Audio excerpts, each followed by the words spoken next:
Welcome to the Horizon Audiofiles, a podcast of the Defense Horizon Journal. The Defense Horizon Journal is a professional and academic journal that features essays, reports, and analyses covering geopolitics and law, security and defense policy, peace and conflict studies, applied military science, as well as developments in weapons technology. For more information, go to www.tdhj.org. Episode number 97. The U.S. Strategic Flexibility in a Multipolar Era. By Kenan Haydarov. Redefining strategic autonomy as a management model in U.S. strategic terms, strategic autonomy is not a precursor to withdrawal, rather, it is a deliberate transition to a management at a distance model. As outlined in the 2022 National Defense Strategy, NDS, this allows Washington to maintain a decisive influence over regional outcomes through integrated deterrence without the high financial and political costs of a permanent tactical footprint. It is a recalibration designed to preserve American hegemony through flexibility rather than static presence.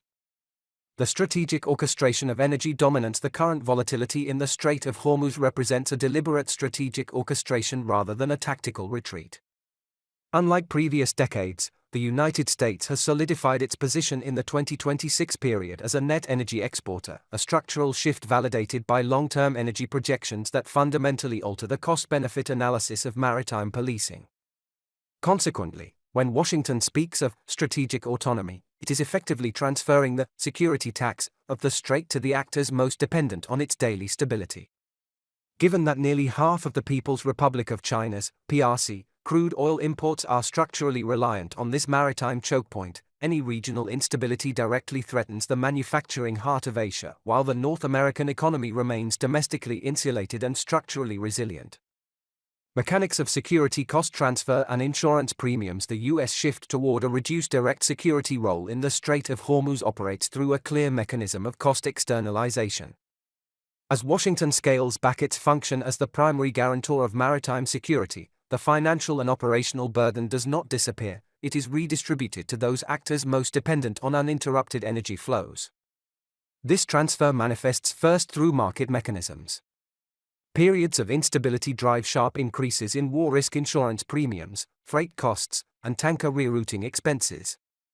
According to assessments by the United Nations Conference on Trade and Development, UNCTAD, disruptions at key maritime choke points systematically inflate transport and insurance costs, disproportionately affecting import-dependent economies in Asia. These pressures are compounded by logistical adjustments, including longer transit times and the need for supply chain redundancy. Second, cost transfer occurs through security substitution. In the absence of a fully dominant U.S. naval presence, regional and extra-regional actors must increasingly internalize the costs of maritime protection. This includes deploying national naval assets for escort operations, investing in surveillance and defensive capabilities, and absorbing the long-term financial burden of sustained presence in contested waters. The strategic asymmetry becomes clear when viewed against structural energy dependence. With approximately 42% of the People's Republic of China's crude oil imports transiting the Strait of Hormuz, any sustained disruption translates directly into industrial vulnerability. In contrast, the United States, as a net energy exporter, is comparatively insulated from immediate supply shocks. The result is not a neutral redistribution of risk, but a targeted shift in economic exposure toward U.S. competitors. This dynamic is best understood not as a withdrawal of American power, but as its recalibration.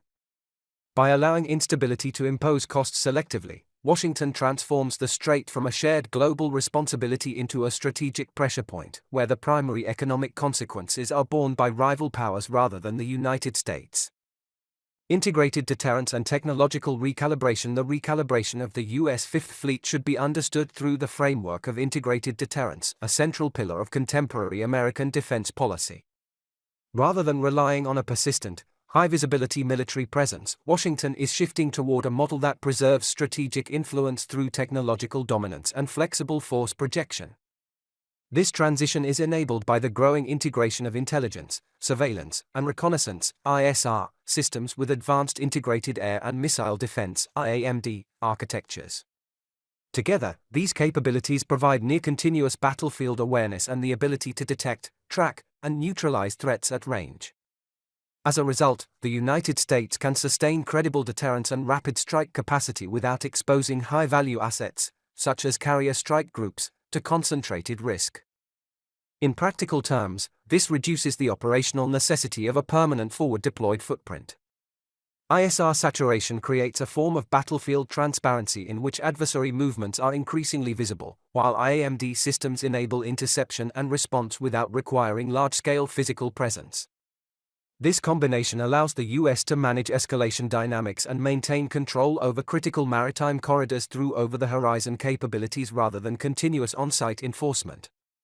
As outlined in the 2022 National Defense Strategy, NDS, this approach reflects a broader shift from force concentration to capability integration.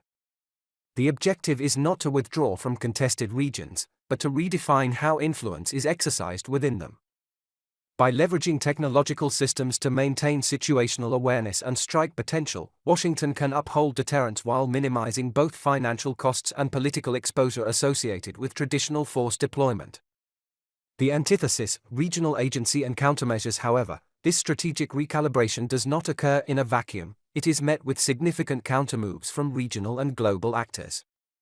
Beijing, Moscow, and Tehran have developed countermeasures that challenge the U.S. burden-sharing model. The PRC's diversification. Beijing has accelerated investments in land-based pipelines through Central Asia and the Gwadar Port Corridor, BRI, to bypass maritime choke points.